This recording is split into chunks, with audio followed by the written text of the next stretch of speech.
audiobook presents The Great Gatsby by Francis Scott Fitzgerald. Chapter 8.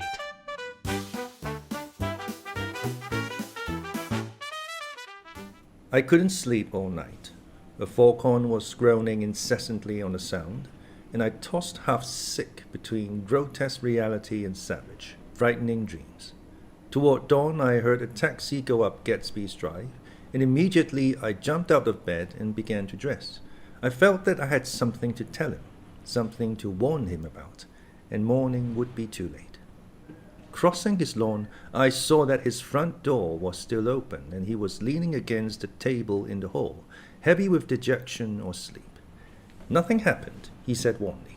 I waited, and about 4 o'clock she came to the window and stood there for a minute and then turned out the light. His house had never seemed so enormous to me as it did that night when we hunted through the great rooms for cigarettes. We pushed aside curtains that were like pavilions and felt over innumerable feet of dark wall for electric light switches. Once I tumbled with a sort of splash upon the keys of a ghostly piano. There was an inexplicable amount of dust everywhere, and the rooms were musty, as though they hadn't been aired for many days. I found a humidor on an unfamiliar table, with 2 stale, dry cigarettes inside. Throwing open the French windows of the drawing room, we sat smoking out into the darkness. "You ought to go away," I said. "It's pretty certain they'll trace your car." "Go away now, old spot. Go to Atlantic City for a week, or up to Montreal." He wouldn't consider it. He couldn't possibly leave Daisy until he knew what she was going to do. He was clutching at some last hope, and I couldn't bear to shake him free. It was this night that he told me the strange story of his youth with Dan Cody. Told it to me because J. Gatsby had broken up like glass against Tom's hard malice, and a long secret extravaganza was played out. I think that he would have acknowledged anything now, without reserve, but he wanted to talk about Daisy. He was the first nice girl he had ever known. In various unrevealed capacities he had come in contact with such people, but always with indiscernible barbed wire between. He found her excitingly desirable.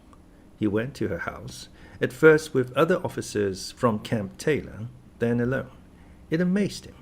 He had never been in such a beautiful house before. But what gave it an air of breathless intensity was that Daisy lived there. It was as casual a thing to her as his tent out at camp was to him. There was a bright mystery about it, a hint of bedrooms upstairs more beautiful and cool than other bedrooms, of gay and radiant activities taking place through its corridors, and of romances that were not musty and laid away already in lavender, but fresh and breathing and redolent of this year's shining motor cars, and of dances whose flowers were scarcely withered. It excited him, too, that many men had already loved Daisy. It increased her value in his eyes. He felt their presence all about the house, pervading the air with the shades and echoes of still vibrant emotions. But he knew that he was in Daisy's house by a colossal accident. However glorious might be his future as J. Gatsby, he was at present a penniless young man without a past, and at any moment the invisible cloak of his uniform might slip from his shoulders. So he made the most of his time. He took what he could get, ravenously and unscrupulously. Eventually he took Daisy one still October night, took her because he had no real right to touch her hand. He might have despised himself, for he had certainly taken her under false pretenses. I don't mean that he had traded on his phantom millions, but he had deliberately given Daisy a sense of security. He let her believe that he was a person from much the same strata as herself, that he was fully able to take care of her. As a matter of fact, he had no such facilities. He had no comfortable family standing behind him, and he was liable at the whim of an impersonal government to be blown anywhere about the world. But he didn't despise himself, and it didn't turn out as he had imagined. He had intended, probably, to take what he could and go. But now he found that he had committed himself to the following of a grail. He knew that Daisy was extraordinary, but he didn't realize just how extraordinary a nice girl could be. She vanished into her rich house, into her rich, full life, leaving Gatsby nothing. He felt married to her, that was all. When they met again, 2 days later, it was Gatsby who was breathless, who was, somehow, betrayed. Her porch was bright with the bought luxury of starshine. The wicker of the settee squeaked fashionably as she turned toward him, and he kissed her curious and lovely mouth. She had caught a cold, and it made her voice huskier and more charming than ever. And Gatsby was overwhelmingly aware of the youth and mystery that wealth imprisons and preserves, of the freshness of many clothes, and of Daisy, gleaming like silver, safe and proud above the hot struggles of the poor.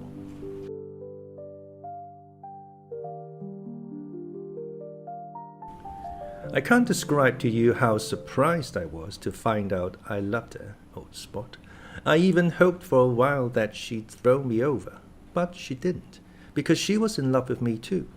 She thought I knew a lot because I knew different things from her. Well, there I was, way off my ambitions, getting deeper in love every minute, and all of a sudden I didn't care.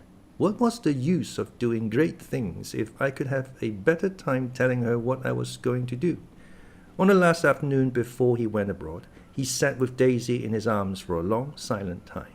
It was a cold fall day, with fire in the room and her cheeks flushed. Now and then she moved and he changed his arm a little, and once he kissed her dark shining hair. The afternoon had made them tranquil for a while, as if to give them a deep memory for the long parting the next day promised. They had never been closer in their month of love, nor communicated more profoundly one with another, than when she brushed silent lips against his coat's shoulder, or when he touched the end of her fingers, gently, as though she were asleep. He did extraordinarily well in the war. He was a captain before he went to the front, and following the Argonne battles, he got his majority and the command of the divisional machine guns. After the armistice, he tried frantically to get home, but some complication or misunderstanding sent him to Oxford instead. He was worried now. There was a quality of nervous despair in Daisy's letters. She didn't see why he couldn't come. She was feeling the pressure of the world outside, and she wanted to see him and feel his presence beside her and be reassured that she was doing the right thing after all. For Daisy was young, and her artificial world was redolent of orchids and pleasant, cheerful snobbery and orchestras which set the rhythm of the year, summing up the sadness and suggestiveness of life in new tunes. All night the saxophones wailed the hopeless comment of the Beale Street Blues, while 100 pairs of golden and silver slippers shuffled the shining dust. At the great tea hour there were always rooms that throbbed incessantly with this slow, sweet fever, while fresh faces drifted here and there like rose petals blown by the sad horns around the floor. Through this twilight universe, Daisy began to move again with the season. Suddenly she was again keeping half a dozen dates a day with half a dozen men, and drowsing asleep at dawn with the beads and chiffon of an evening dress tangled among dying orchids on the floor beside her bed. And all the time something within her was crying for a decision. She wanted her life shaped now, immediately, and a decision must be made by some force, of love, of money, of unquestionable practicality, that was close at hand. That force took shape in the middle of spring with the arrival of Tom Buchanan. There was a wholesome bulkiness about this person and his position, and Daisy was flattered. Doubtless there was a certain struggle and a certain relief. The letter reached Gatsby while he was still at Oxford.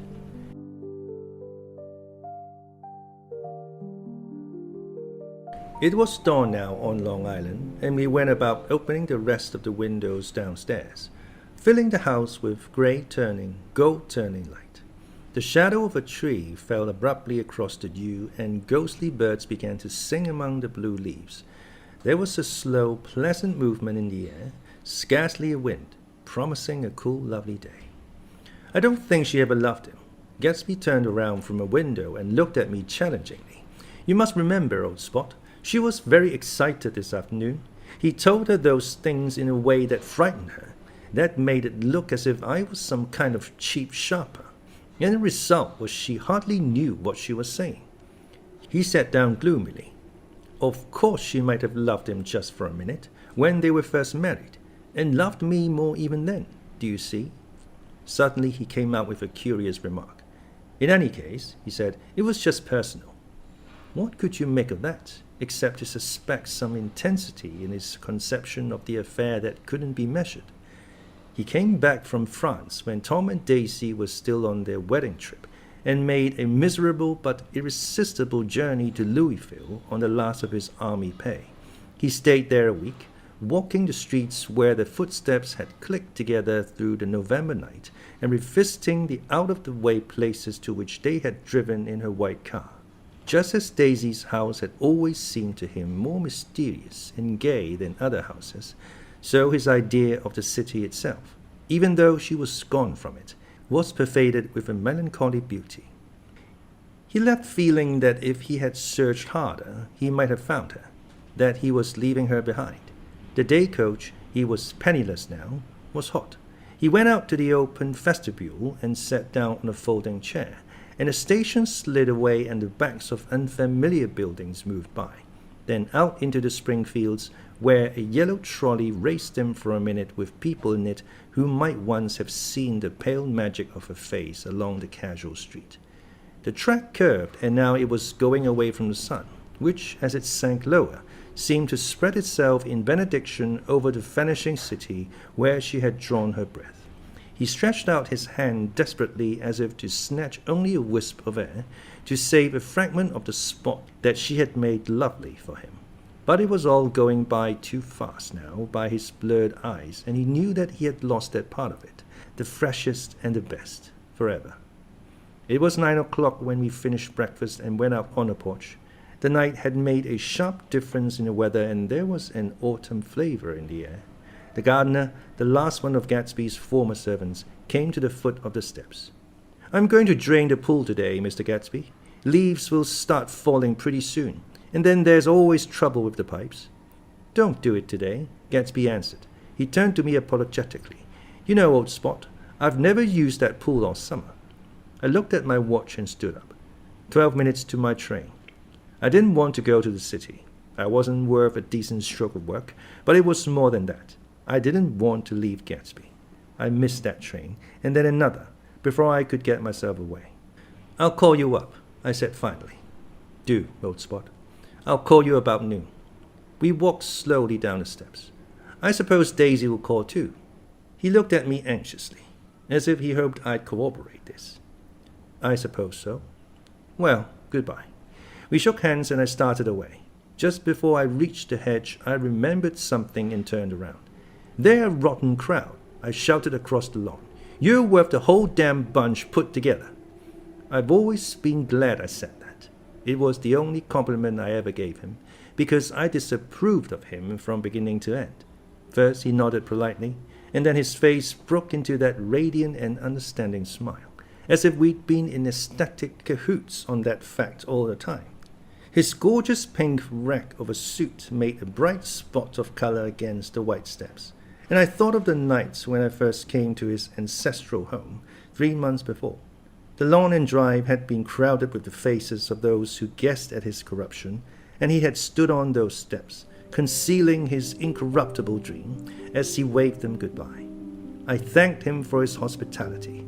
We were always thanking him for that, I and the others. "Goodbye," I called. "I enjoyed breakfast, Gatsby."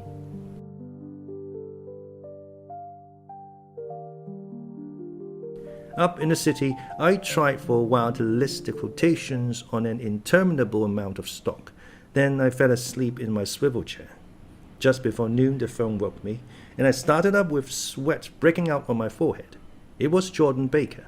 She often called me up at this hour because the uncertainty of her own movements between hotels and clubs and private houses made her hard to find in any other way. Usually her voice came over the wire as something fresh and cool, as if a divot from a green golf links had come sailing in at the office window. But this morning it seemed harsh and dry. "I've left Daisy's house," she said. "I'm at Hampstead, and I'm going down to Southampton this afternoon." Probably it had been tactful to leave Daisy's house, but the act annoyed me, and her next remark made me rigid. You weren't so nice to me last night. How could it have mattered then? Silence for a moment. Then, however, I want to see you. I want to see you too. Suppose I don't go to Southampton and come into town this afternoon? No, I don't think this afternoon. Very well. It's impossible this afternoon. Various. We talked like that for a while, and then abruptly we weren't talking any longer. I don't know which of us hung up with a sharp click, but I know I didn't care. I couldn't have talked to her across a tea table that day if I never talked to her again in this world. I called Gatsby's house a few minutes later, but the line was busy. I tried 4 times. Finally, an exasperated central told me the wire was being kept open for long distance from Detroit. Taking out my timetable, I drew a small circle around the 3:50 train. Then I leaned back in my chair and tried to think. It was just noon.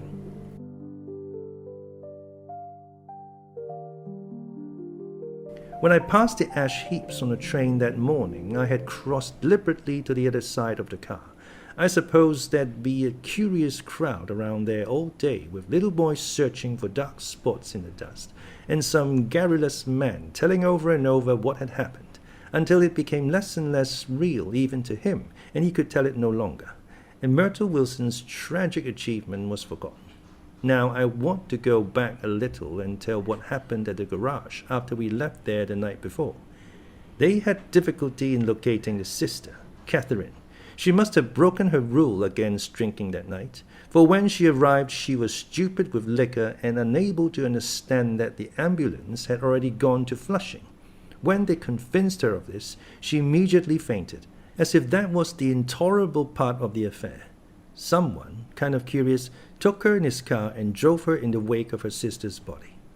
Until long after midnight, a changing crowd lapped up against the front of the garage, while George Wilson rocked himself back and forth on the couch inside. For a while the door of the office was open, and everyone who came into the garage glanced irresistibly through it. Finally someone said it was a shame and closed the door. Michaelis and several other men were with him. First 4 or 5 men, later 2 or 3 men. Still later, Michaelis had to ask the last stranger to wait there 15 minutes longer, while he went back to his own place and made a pot of coffee. After that, he stayed there alone with Wilson until dawn. About 3 o'clock, the quality of Wilson's incoherent muttering changed. He grew quieter and began to talk about the yellow car. He announced that he had a way of finding out whom the yellow car belonged to, and then he blurted out that a couple of months ago his wife had come from a city with her face bruised and her nose swollen. But when he heard himself say this, he flinched and began to cry, "Oh my God," again in his groaning voice. Michaelis made a clumsy attempt to distract him. "How long have you been married, George? Come on there, try and sit still a minute and answer my question. How long have you been married?" 12 years. Ever had any children? Come on, George, sit still. I asked you a question. Did you ever have any children? The hard brown beetles kept thudding against the dull light, and whenever Michaelis heard a car go tearing along the road outside, it sounded to him like the car that hadn't stopped a few hours before. He didn't like to go into the garage, because the workbench was stained where the body had been lying, so he moved uncomfortably around the office. He knew every object in it before morning, and from time to time sat down beside Wilson trying to keep him more quiet. Have you got a church you go to sometimes, George? Maybe even if you haven't been there for a long time. Maybe I could call up the church and get a priest to come over and he could talk to you, see? Don't belong to any. You ought to have a church, George, for times like this. You must have gone to church once. Didn't you get married in a church? Listen, George, listen to me. Didn't you get married in a church? That was a long time ago. The effort of answering broke the rhythm of his rocking. For a moment he was silent. Then the same half-knowing, half-bewildered look came back into his faded eyes. "Look in the drawer there," he said, pointing at the desk. "Which drawer?" "That drawer, that one." Michaelis opened the drawer nearest his hand. There was nothing in it but a small, expensive dog leash made of leather and braided silver. It was apparently new. "This?" he inquired, holding it up. Wilson stared and nodded. I found it yesterday afternoon. She tried to tell me about it, but I knew it was something funny. You mean your wife bought it? She had it wrapped in tissue paper on her bureau. Michaelis didn't see anything odd in that, and he gave Wilson a dozen reasons why his wife might have bought the dog leash. But conceivably, Wilson had heard some of these same explanations before, from Myrtle, because he began saying, "Oh my God," again in a whisper. His comforter left several explanations in the air. Then he killed her, said Wilson. His mouth dropped open suddenly. Who did? I have a way of finding out. You're morbid, George, said his friend. This has been a strain to you and you don't know what you're saying. You'd better try and sit quiet till morning. He murdered her.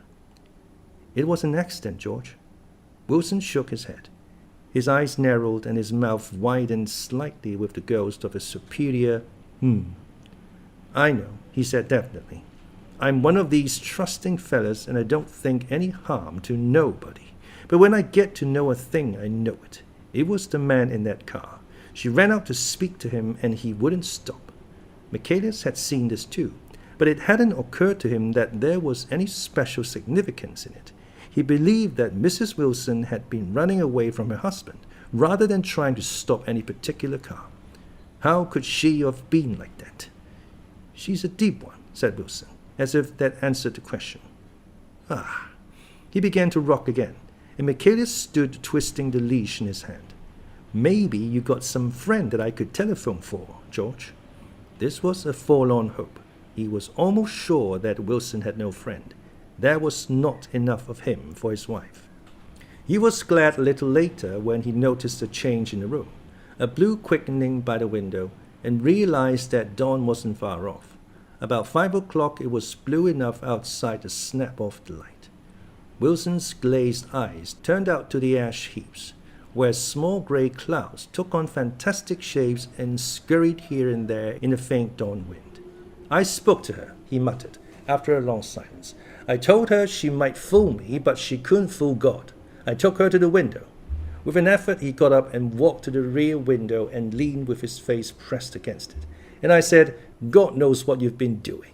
Everything you've been doing. You may fool me, but you can't fool God. Standing behind him, Michaelis saw with a shock that he was looking at the eyes of Dr. T.J. Eckelberg, which had just emerged, pale and enormous, from the dissolving night. God sees everything, repeated Wilson. That's an advertisement, Michaelis assured him. Something made him turn away from the window and look back into the room, but Wilson stood there a long time, his face close to the window pane, nodding into the twilight. By 6 o'clock Michaelis was worn out, and grateful for the sound of a car stopping outside. It was one of the watchers of the night before who had promised to come back, so he cooked breakfast for 3, which he and the other man ate together. Wilson was quieter now, and Michaelis went home to sleep. When he awoke 4 hours later and hurried back to the garage, Wilson was gone. His movements, he was on foot all the time, were afterward traced to Port Roosevelt and then to Gads Hill, where he bought a sandwich that he didn't eat and a cup of coffee. He must have been tired and walking slowly, for he didn't reach Gads Hill until noon. Thus far, there was no difficulty in accounting for his time. There were boys who had seen a man acting sort of crazy, and motorists at whom he stared oddly from the side of the road. Then for 3 hours he disappeared from view. The police, on the strength of what he said to Michaelis, that he had a way of finding out, supposed that he spent that time going from garage to garage thereabout, inquiring for a yellow car. On the other hand, no garage man who had seen him ever came forward, and perhaps he had an easier, surer way of finding out what he wanted to know. By 2:30 he was in West Egg, where he asked someone the way to Gatsby's house. So by that time he knew Gatsby's name.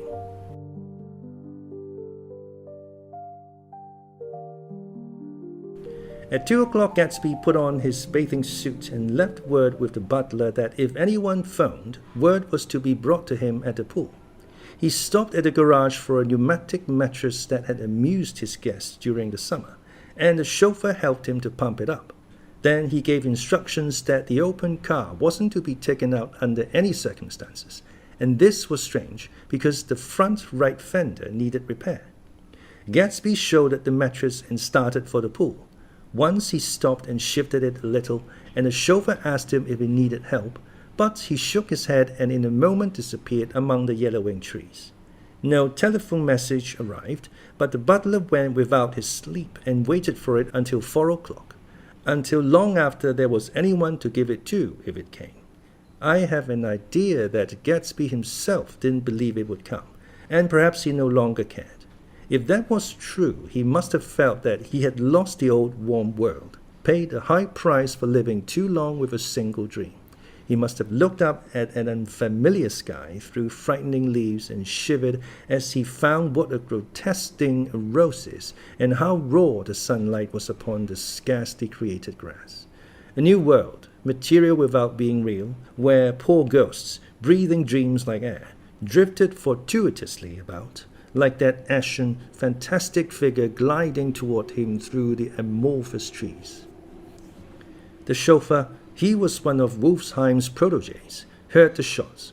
Afterwards, he could only say that he hadn't thought anything much about them. I drove from a station directly to Gatsby's house, and my rushing anxiously up the front steps was the first thing that alarmed anyone. But they knew then, I firmly believe. With scarcely a word said, 4 of us, the chauffeur, butler, gardener, and I hurried down to the pool.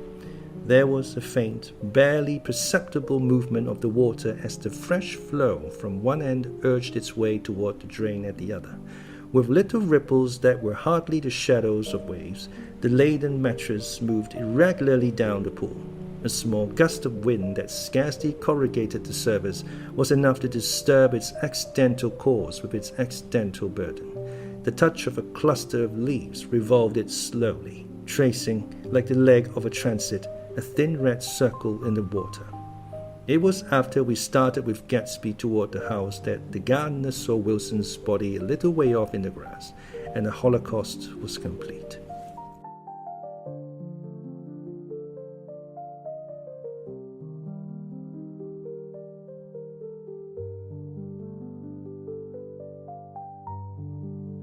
Chapter 9.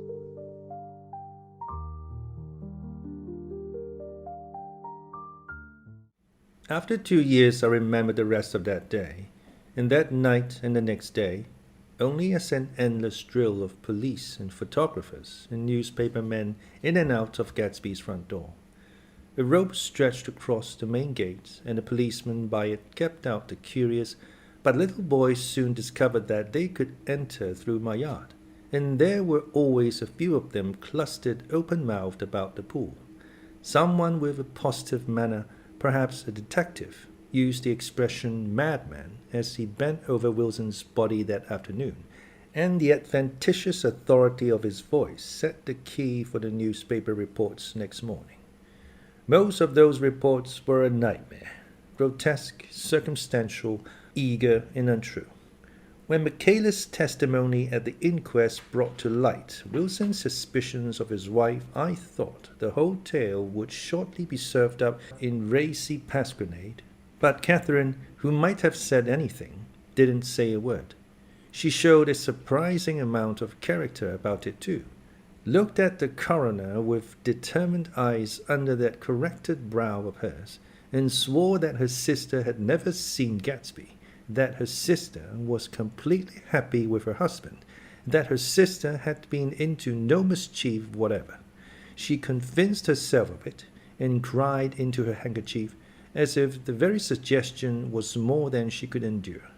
So Wilson was reduced to a man deranged by grief, in order that the case might remain in its simplest form, and it rested there.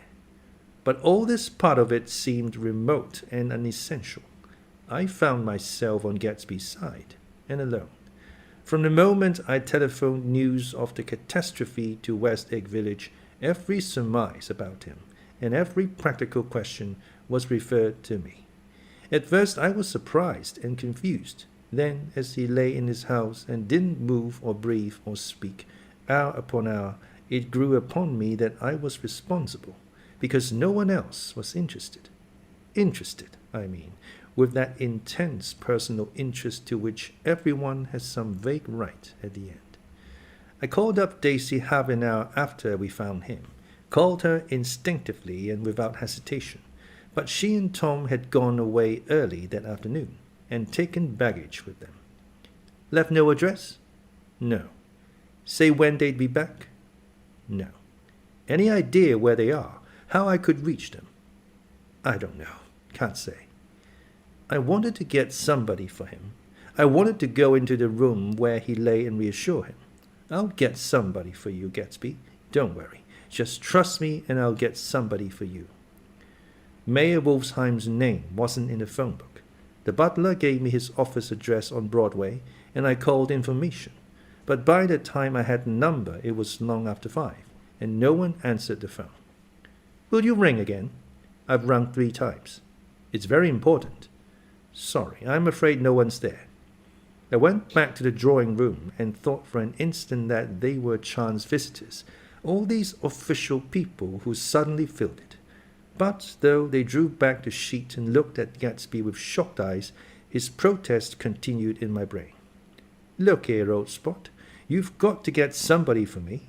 You've got to try hard. I can't go through this alone.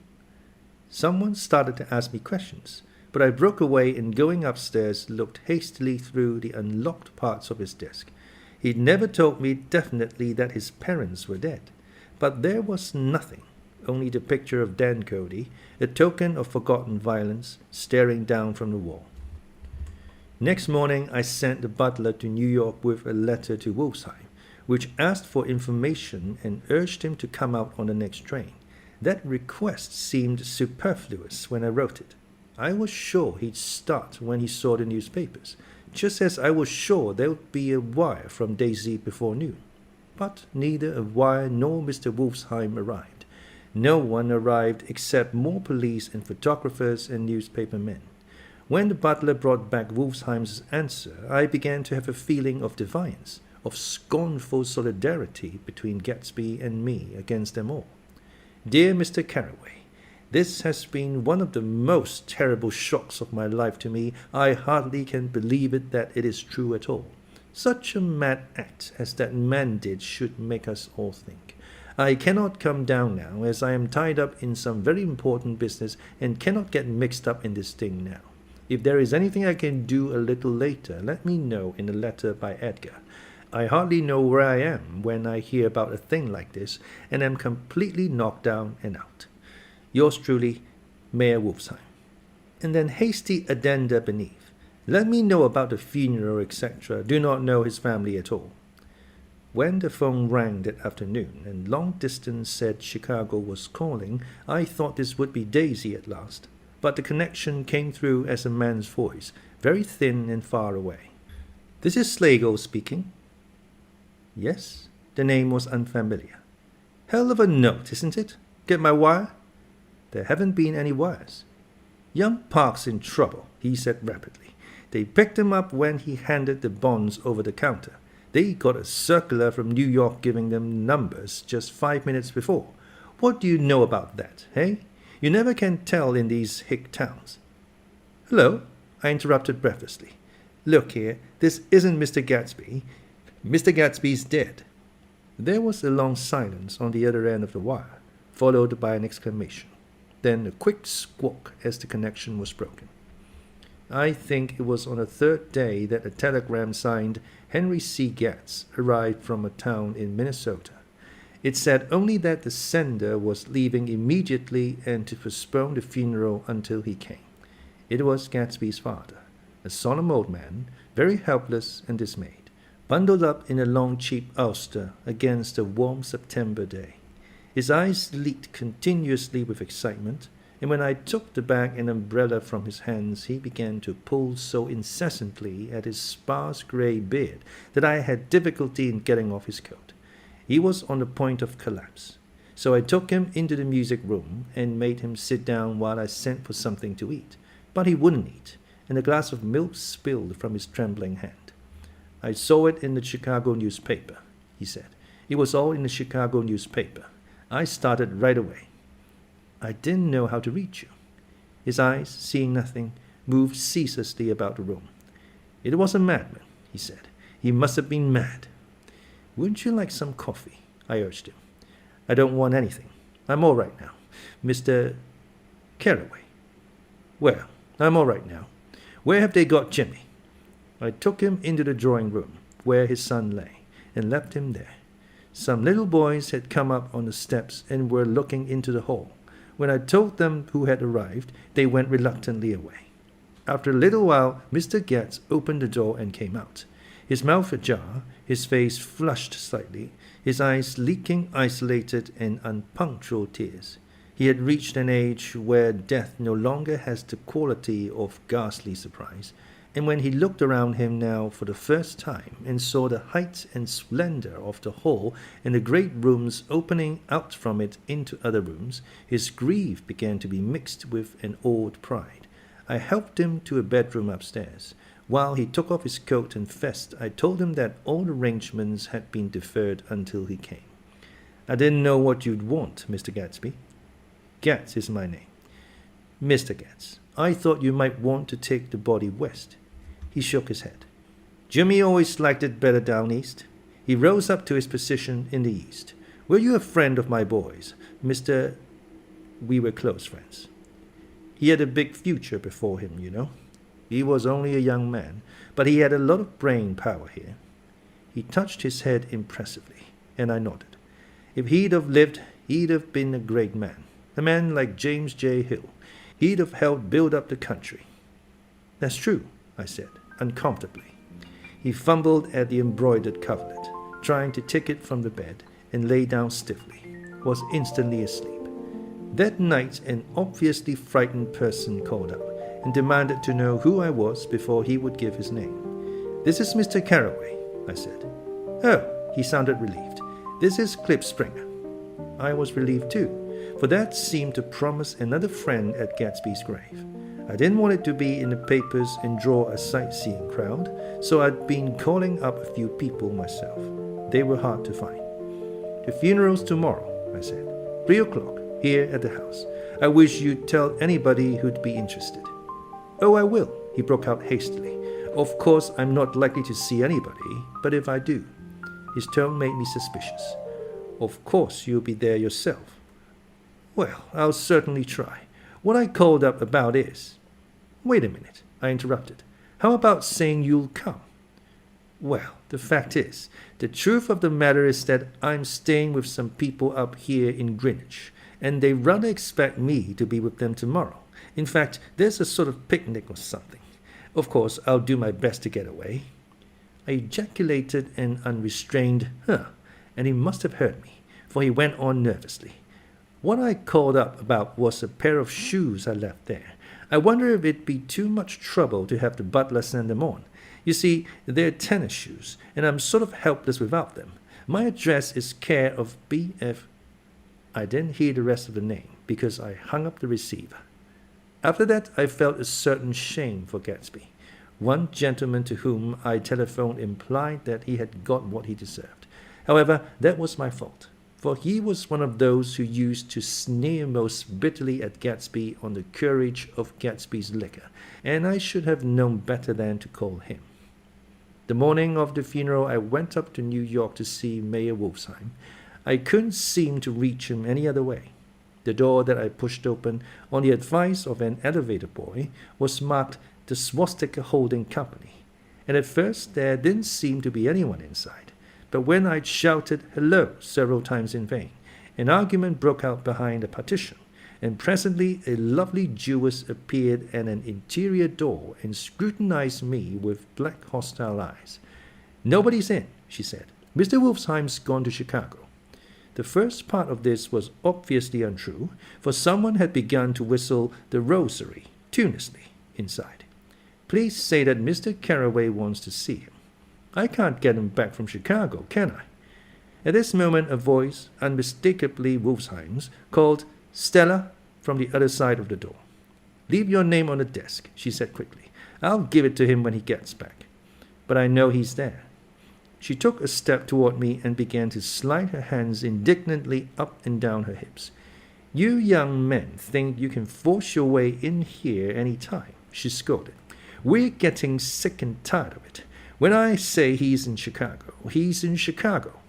I mentioned Gatsby. "Oh," she looked at me over again. "Will you just... What was your name?" She vanished. In a moment, Mayor Wolfsheim stood solemnly in the doorway, holding out both hands. He drew me into his office, remarking in a reverent voice that it was a sad time for all of us, and offered me a cigar.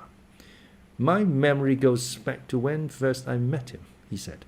"A young major just out of the army and covered over with medals he got in the war. He was so hard up he had to keep on wearing his uniform because he couldn't buy some regular clothes. First time I saw him was when he came into Weinbrenner's pool room at 43rd Street and asked for a job. He hadn't eaten anything for a couple of days. 'Come on, have some lunch with me,' I said. He ate more than $4 worth of food in half an hour. 'Did you start him in business?' I inquired. 'Start him? I made him.' 'Oh.' I raised him up out of nothing, right out of the gutter. I saw right away he was a fine-appearing, gentlemanly young man, and when he told me he was at Oxford, I knew I could use him good. I got him to join the American Legion, and he used to stand high there.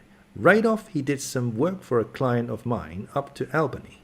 We were so thick like that in everything." He held up two bulbous fingers. "Always together." I wonder if this partnership had included the World Series transaction in 1919. "Now he's dead," I said after a moment. "You were his closest friend, so I know you want to come to his funeral this afternoon." "I'd like to come." "Well, come then." The hair in his nostrils quivered slightly, and as he shook his head, his eyes filled with tears. "I can't do it. I can't get mixed up in it," he said. "There's nothing to get mixed up in. It's all over now. When a man gets killed, I never like to get mixed up in it in any way. I keep out. When I was a young man, it was different. If a friend of mine died, no matter how, I stuck with them to the end. You may think that's sentimental, but I mean it, to the bitter end." I saw that for some reason of his own, he was determined not to come, so I stood up. "Are you a college man?" he inquired suddenly. For a moment I thought he was going to suggest a connection, but he only nodded and shook my hand. "Let us learn to show our friendship for a man when he is alive and not after he is dead," he suggested. "After that, my own rule is to let everything alone." When I left his office, the sky had turned dark, and I got back to West Egg in a drizzle. After changing my clothes, I went next door and found Mr. Gatz walking up and down excitedly in the hall. His pride in his son and in his son's possessions was continually increasing, and now he had something to show me. "Jimmy sent me this picture." He took out his wallet with trembling fingers. "Look there." It was a photograph of the house, cracked in the corners and dirty with many hands. He pointed out every detail to me eagerly. "Look there," and then sought admiration from my eyes. He had shown it so often that I think it was more real to him now than the house itself. "Jimmy sent it to me. I think it's a very pretty picture. It shows up well." "Very well. Had you seen him lately?" "He come out to see me 2 years ago and bought me the house I live in now. Of course we was broke up when he run off from home, but I see now there was a reason for it. He knew he had a big future in front of him, and ever since he made a success he was very generous with me." He seemed reluctant to put away the picture, held it for another minute, lingeringly, before my eyes. Then he returned the wallet and pulled from his pocket a ragged old copy of a book called Hopalong Cassidy. "Look here, this is a book he had when he was a boy. It just shows you." He opened it at the back cover and turned it around for me to see. On the last fly-leaf was printed the word schedule, and the date September 12, 1906, and underneath, "Rise from bed, 6 a.m. Dumbbell exercise and wall scaling, 6:15 to 6:30. Study electricity, etc., 7:15 to 8:15. Work, 8:30 to 4:30 p.m. Baseball and sports, 4:30 to 5. Practice elocution, poise, and how to attain it, 5 to 6. Study needed inventions, 7 to 9. General resolves, no wasting time at shafters or No more smoking or chewing. Bathe every other day. Read one improving book or magazine per week. Save $5, crossed out, $3 per week. Be better to parents. I came across this book by accident, said the old man. It just shows you, don't it? It just shows you. Jimmy was bound to get ahead. He always had some resolves like this or something. Do you notice what he's got about improving his mind? He was always great for that. He told me I had like a hawk once, and I beat him for it. He was reluctant to close the book, reading each item aloud and then looking eagerly at me. I think he rather expected me to copy down the list for my own use. A little before 3, the Lutheran minister arrived from Flushing, and I began to look involuntarily out the windows for other cars. So did Gatsby's father. And as the time passed and the servants came in and stood waiting in the hall, his eyes began to blink anxiously, and he spoke of the rain in a worried, uncertain way. The minister glanced several times at his watch, so I took him aside and asked him to wait for half an hour, but it wasn't any use. Nobody came.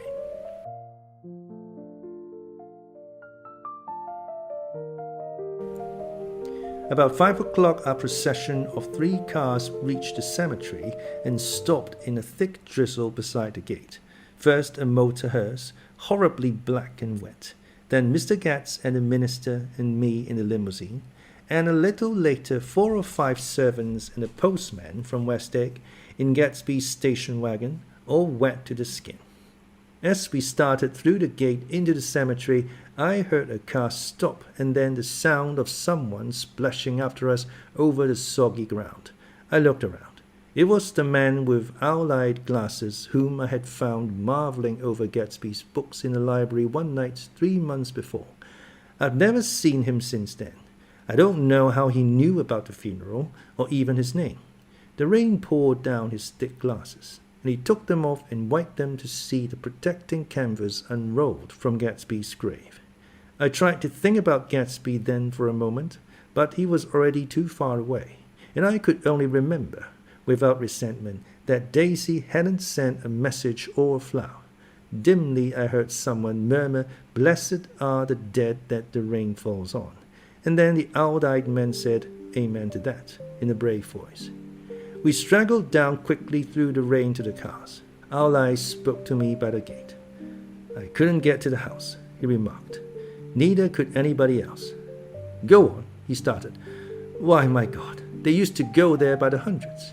He took off his glasses and wiped them again, outside and in.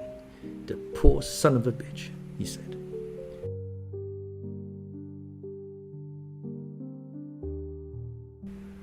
One of my most vivid memories is of coming back west from prep school and later from college at Christmas time. Those who went farther than Chicago would gather in the old dim Union Station at 6 o'clock of a December evening, with a few Chicago friends already caught up into their own holiday gaieties, to bid them a hasty goodbye. I remember the fur coats of the girls returning from Miss This or That's, and the chatter of frozen breath and the hands waving overhead as we caught sight of old acquaintances, and the matchings of invitations. "Are you going to the Ordways, the Herseys, the Schultz?" And the long green tickets collapsed tight in our gloved hands. At last the murky yellow cars of the Chicago, Milwaukee, and St. Paul Railroad looking cheerful as Christmas itself on the tracks beside the gate. When we pulled out into the winter night and the real snow, our snow, began to stretch out beside us and twinkle against the windows, and the dim lights of small Wisconsin station moved by, a sharp wild brace came suddenly into the air. We drew in deep breaths of it as we walked back from dinner through the cold vestibules, unutterably aware of our identity with this country for one strange hour, before we melted indistinguishably into it again. That's my Middle West. Not the wheats or the prairies or the lost sweet towns, but the thrilling returning trains of my youth, and the street lamps and sleigh bells in the frosty dark and the shadows of holly wreaths thrown by lighted windows on the snow. I am part of that, a little solemn with the feel of those long winters, a little complacent from growing up in the Caraway house in a city where dwellings are still called through decades by a family's name. I see now that this has been a story of the West, after all. Tom and Gatsby, Daisy, Jordan, and I were all Westerners, and perhaps we possessed some deficiency in common which made us subtly unadaptable to Eastern life. Even when the East excited me most, even when I was most keenly aware of its superiority to the broad, sprawling, swollen towns beyond the Ohio, with their interminable inquisitions which spared only the children and the very old, even then it had always for me a quality of distortion. West Egg, especially, still figures in my more fantastic dreams. I see it as a night scene by El Greco, 100 houses, at once conventional and grotesque, crouching under a sullen, overhanging sky and a lusterless moon.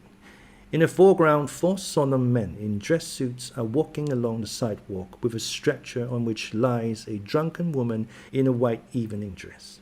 Her hand, which dangles over the side, sparkles cold with jewels. Gravely the men turn in at the house, the wrong house. But no one knows the woman's name, and no one cares. After Gatsby's death, the East was haunted for me like that, distorted beyond my eyes' power of correction. So when the blue smoke of brittle leaves was in the air and the wind blew the wet laundry stiff on the line, I decided to come back home. There was one thing to be done before I left, an awkward, unpleasant thing that perhaps had better have been let alone. But I wanted to leave things in order and not just trust that obliging and indifferent sea to sweep my refuse away. I saw Jordan Baker and talked over and around what had happened to us together, and what had happened afterward to me, and she lay perfectly still, listening in a big chair. She was dressed to play golf, and I remember thinking she looked like a good illustration, her chin raised a little jauntily, her hair the color of an autumn leaf, her face the same brown tint as the fingerless glove on her knee. When I had finished, she told me without comment that she was engaged to another man. I doubted that, though there were several she could have married at a nod of her head, but I pretended to be surprised. For just a minute I wondered if I wasn't making a mistake. Then I thought it all over again quickly and got up to say goodbye. "Nevertheless, you did throw me over," said Jordan suddenly. "You threw me over on the telephone. I don't give a damn about you now, but it was a new experience for me, and I felt a little dizzy for a while." We shook hands. "Oh, and do you remember," she added, "a conversation we had once about driving a car?"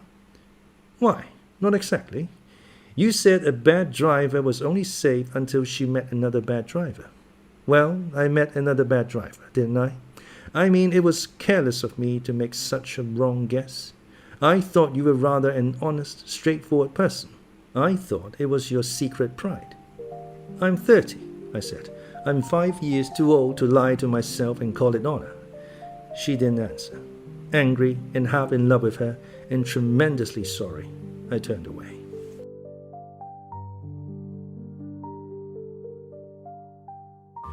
One afternoon late in October, I saw Tom Buchanan.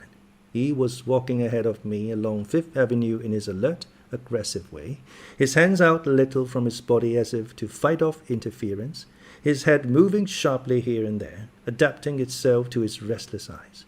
Just as I slowed up to avoid overtaking him, he stopped and began frowning into the windows of a jewelry store. Suddenly he saw me and walked back, holding out his hand. "What's the matter, Nick? Do you object to shaking hands with me?" "Yes, you know what I think of you." "You're crazy, Nick," he said quickly. "Crazy as hell. I don't know what's the matter with you." "Tom," I inquired, "what did you say to Wilson that afternoon?" He stared at me without a word, and I knew I had guessed right about those missing hours. I started to turn away, but he took a step after me and grabbed my arm. "I told him the truth," he said. "He came to the door while we were getting ready to leave, and when I sent down word that we weren't in, he tried to force his way upstairs. He was crazy enough to kill me if I hadn't told him who owned the car. His hand was on a revolver in his pocket every minute he was in the house." He broke off defiantly. "What if I did tell him? That fellow had it coming to him. He drew dust into your eyes just like he did in Daisy's, but he was a tough one. He ran over Myrtle like you'd run over a dog and never even stopped his car. There was nothing I could say, except the one unutterable fact that it wasn't true. And if you think I didn't have my share of suffering, look here. When I went to give up that flat and saw that damn box of dog biscuits sitting there on the sideboard, I sat down and cried like a baby. By God, it was awful. I couldn't forgive him or like him, but I saw that what he had done was, to him, entirely justified. It was all very careless and confused. They were careless people, Tom and Daisy. They smashed up things and creatures and then retreated back into their money or their fast carelessness, or whatever it was that kept them together, and let other people clean up the mess they had made. I shook hands with them. It seemed silly not to, for I felt suddenly as though I were talking to a child. Then he went into the jewelry store to buy a pearl necklace, or perhaps only a pair of cuff buttons, rid of my provincial squeamishness forever. Gatsby's house was still empty when I left. The grass on his lawn had grown as long as mine. One of the taxi drivers in the village never took a fare past the entrance gate without stopping for a minute and pointing inside. Perhaps it was he who drove Daisy and Gatsby over to East Egg the night of the accident, and perhaps he had made a story about it all his own. I didn't want to hear it, and I avoided him when I got off the train. I spent my Saturday nights in New York because those gleaming, dazzling parties of his were with me so vividly that I could still hear the music and the laughter, faint and incessant, from his garden and the cars going up and down his drive. One night I did hear a material car there and saw its lights stop at his front steps, but I didn't investigate. Probably it was some final guest who had been away at the ends of the earth and didn't know that the party was over. On the last night, with my trunk packed and my car sold to the grocer, I went over and looked at that huge incoherent failure of a house once more. On the white steps, an obscene word, scrawled by some boy with a piece of brick, stood out clearly in the moonlight, and I erased it, drawing my shoe raspingly along the stone. Then I wandered down to the beach and sprawled out on the sand. Most of the big shore places were closed now, and there were hardly any lights except the shadowy, moving glow of a ferry boat across the Sound. And as the moon rose higher, the inessential houses began to melt away until gradually I became aware of the old island here that flowered once for Dutch sailors' eyes, a fresh green breast of the New World.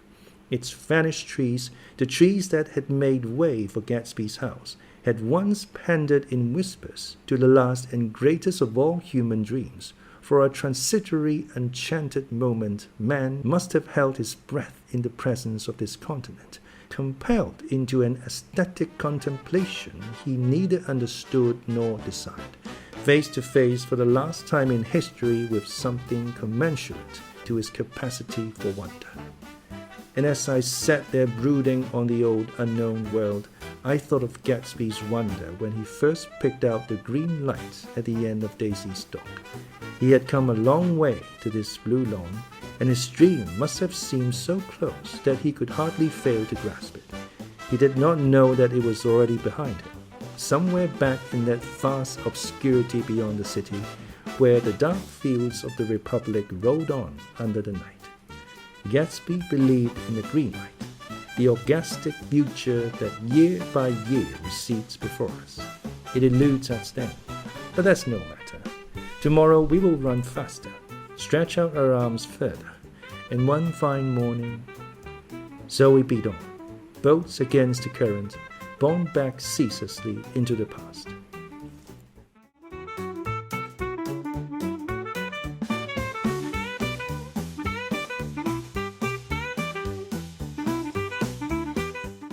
Humidor. Humidor. Noun. An airtight container for keeping cigars or tobacco moist. Ravenously. Ravenously. Adverb. In an extremely hungry way. Strata. Strata. Noun. the level or class to which people are assigned according to their social status, education, or income. Braille. Braille.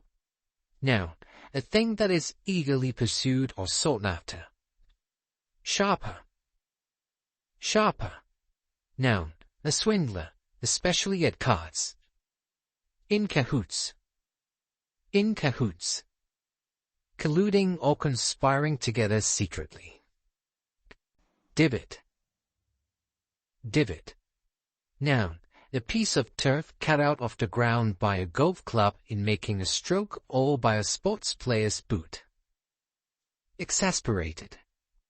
Exasperated. Adjective, intensely irritated and frustrated. Fortuitously. Fortuitously. Adverb, by chance rather than intention. Holocaust. Holocaust. Noun, a great destruction or loss of life. Adventitious. Adventitious. Adjective, happening as a result of an external factor or chance rather than design or inherent nature. Pasquinade. Pasquinade. Noun, a satire or lampoon, originally one displayed or delivered in a public place. Addenda. Addenda. Plural form of addendum. An item of additional material added at the end of a book or document, typically in order to correct, clarify, or supplement something. Ulster. Ulster. Noun, a man's long, loose overcoat of rough cloth, typically with a belt at the back. Bulbous. Bulbous. Adjective, fat, round, or bulging.